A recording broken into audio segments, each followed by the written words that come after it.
श्रीगुरुभ्यो नमः। श्रीमहागणाधिपतये नमः। गुरुब्रह्मा गुरुविष्णु गुरुर्देवो महेश्वरः गुरुसाक्षात् परब्रह्म तस्मै श्रीगुरवे नमः।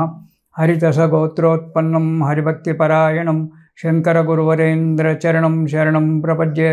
श्रीमहद्भ्यो गुरुभ्यो नमः। सदाशिवसमारम्भां व्यासशङ्करमध्यमाम् अस्मदाचार्यपर्यन्तां वन्दे गुरुपरम्पराम्। अरुणां करुणातरङ्गिताक्षीं धृतपाशाङ्कुशपुष्पबाणचापाम् अनिमाधिरयूरुताम् अयूकैः अहमित्येव विभावयेद्भवानीम्।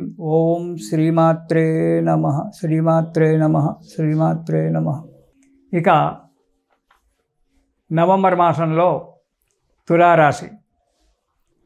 ఈ తులారాశి వారికి గనక మనం చూసుకున్నట్టయితే ఈ తులారాశి వారికి కూడా మిశ్రమ ఫలితాలే కనబడుతున్నాయి. ఈ నెలలో కొంత శుభము కొంత కష్టము రెండు కూడా కలగవచ్చు.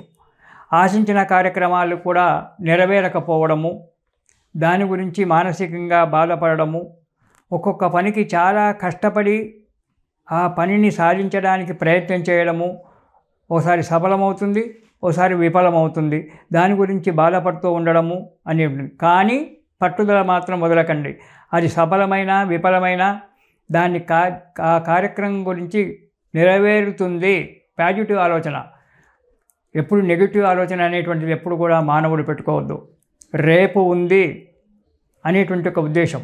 చీకటి ఉంది కదా అని చెప్పి చీకటిలో కూర్చొని చీకటి చీకటి చీకటి అంటే చీకటి పోదు.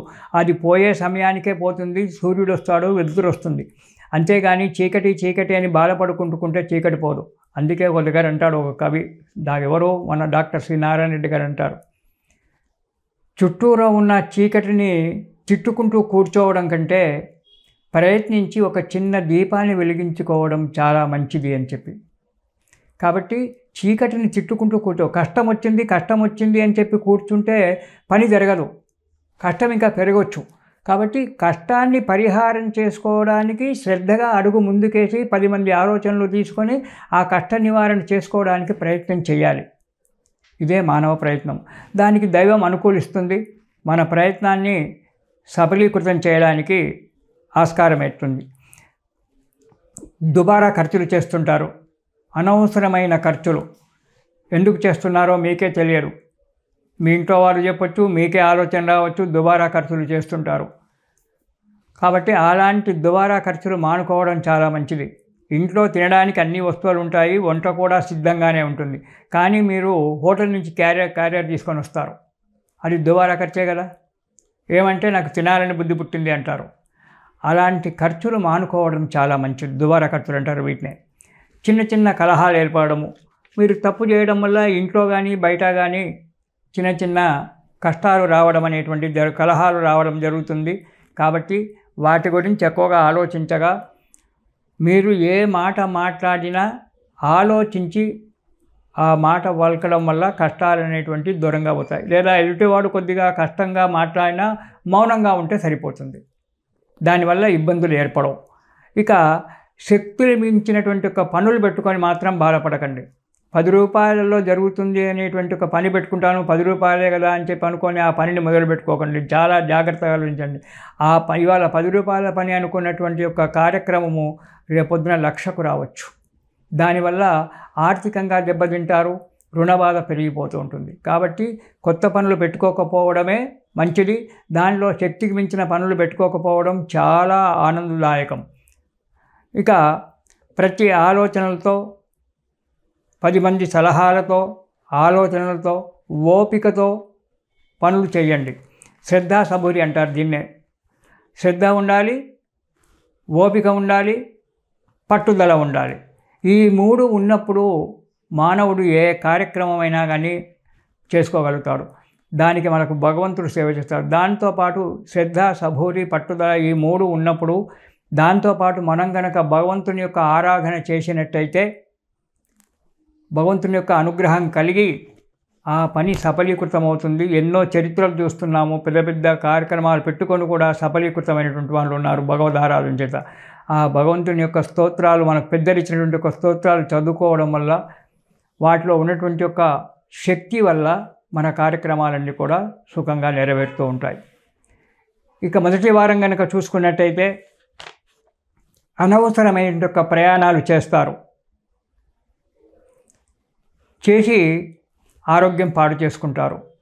దానివల్ల పెద్దల చేత మిత్రుల చేత తిట్లు పడతారు. కాబట్టి అనవసరమైన ప్రయాణాలు మానుకోవడం చాలా మంచిది. పెద్దలు చెప్పినా వినరు, స్నేహితులు చెప్పినా వినరు. ఆ ప్రయాణం చేస్తానంటారు, తప్పకుండా చెయ్యాలంటారు, చేస్తారు. దానివల్ల ధన నష్టము, పైగా ఆరోగ్య నష్టము, ఈ రెండు కూడా జరుగుతాయి. ఇంటికి వచ్చిన తర్వాత పెద్దల చేత స్నేహితుల చేత తిట్లు తినడం జరుగుతూ ఉంటుంది. అంతేకాకుండా ధన నష్టము, ధాన్య నష్టం కూడా జరగడానికి ఆస్కారం ఉంది మొదటి వారంలో. ఇక రెండవ వారం కనుక మనం చూసుకున్నట్టయితే మనోవిచారము, ఎప్పుడు విచారంగానే ఉండడము, యత్నకార్య భంగము, ఏ కార్యక్రమాన్ని చేపట్టినా ఆ కార్యక్రమము చక్కగా నెరవేరకపోవడము, మానసిక చింతన ఉంటాయి. అంతేకాకుండా చెడు సహవాసం చేయడము, దురలవాట్లకు లోను కావడం అనేటువంటిది కూడా జరగడానికి ఆస్కారం ఉంది. కాబట్టి చెడు స్నేహితులతో ఈ నెలలో కొత్త స్నేహితులతో స్నేహితం చెయ్యకండి, దురలవాట్లకు లోను కాకండి. అది ఒక వ్యసనం. ఆ వ్యసనం వల్ల జీవితం నాశనం అవుతుంది. కాబట్టి దురలవాట్లకు లోను కాకండి.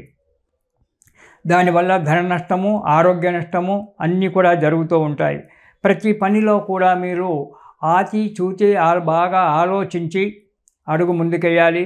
లేదా ఉన్న పనులు మాత్రమే చేసుకోండి, కొత్త వాటికి మాత్రం ప్రయత్నం చేయకుండా ఉండడం చాలా మంచిది తులారాశి వారికి ఈ నెలలో. ఇక మూడవ వారం కనుక చూసినట్టయితే భార్యాబిడ్డల చేత పోట్లాటలు ఏర్పడము, చిన్న చిన్నగా ఓపిక నశించిపోవడము, ఏ ఓపిక ఉండదు, మాట్లాడమన్నా ఓపిక ఉండదు, తిందామన్నా ఓపిక ఉండదు, ఎప్పుడు ఒక మూడిగా కూర్చోవడం అనేటువంటి జరుగుతూ ఉంటుంది. యత్నకార్య భంగము, ఏ కార్యక్రమం చేపట్టినా ఆ కార్యక్రమం కరెక్ట్గా నెరవేరక మనశ్శాంతి లేకుండా చేయడం అనేటువంటిది జరుగుతుంది. అనవసరమైన ప్రయాణాలు చేస్తారు. ఇంట్లో మంచిగా లేదు, అలా తిరిగి వస్తానని చెప్పి ప్రయాణం చేసి ఎక్కడో వెళ్ళడము, దురలవాట్లకు లోను కావడము, మనస్సు బాగలేక దానివల్ల ఆరోగ్య నష్టం పొందుకోవడము, ఇలాంటివన్నీ కూడా జరగడానికి ఆస్కారం ఉంది మూడవ వారంలో. ఇక నాలుగవ వారం కనుక చూసినట్టయితే సంతానంతో కలహాలు, మీ కొడుకు భార్యాబిడ్డలతో సంతానంతో కలహాలు ఏర్పడము, మీరు అధికంగా కోపంగా మాట్లాడడం వల్ల విరోధాలు ఏర్పడము జరుగుతూ ఉంది. అనవసరంగా ప్రయాణాలు మానుకోండి, మనశ్శాంతితో సుఖంగా జీవించండి. ఆరోగ్యం పాడు చేసుకొని ఉండడం మంచిది కాదు. కాబట్టి అధికంగా మాట్లాడకుండా ఎక్కువగా మౌనంగా ఉండడము ఈ నెలలో తులారాశి వారికి చాలా మంచిది. కాబట్టి తగు జాగ్రత్తగా ఎక్కువగా మౌనంగా ఉంటూ తగిన దానికి సమాధానమే ఇచ్చుకుంటూ కార్యక్రమాన్ని నడపండి. అధికంగా మాకేదో తెలుసు అని చెప్పి అధికంగా వాగ్వాదాలు చేయకండి తులారాశి వారు ఈ నవంబర్ మాసంలో. ఈ నెలలో ఈ రాశివారు శ్రీ రామరక్షా స్తోత్రము అనేటువంటిది కనుక ప్రతిరోజు చదువుకున్నట్టయితే ఆ శ్రీరాముని యొక్క దయ వల్ల, అనుగ్రహం వల్ల ఈ కష్టాల నుంచి గట్టెక్కి సుఖంగా, సంతోషంగా, ఆనందంగా జీవితాన్ని గడుపుతారు. ప్రతిరోజు రామరక్షా స్తోత్రం ఉదయమే చదువుకొని మీ ప్రయాణాలు సాగించండి. ఆ రాముడు మీ వెనకాల ఉండి నిరంతరం రక్షిస్తూ ఉంటాడు. ఇది శుభం.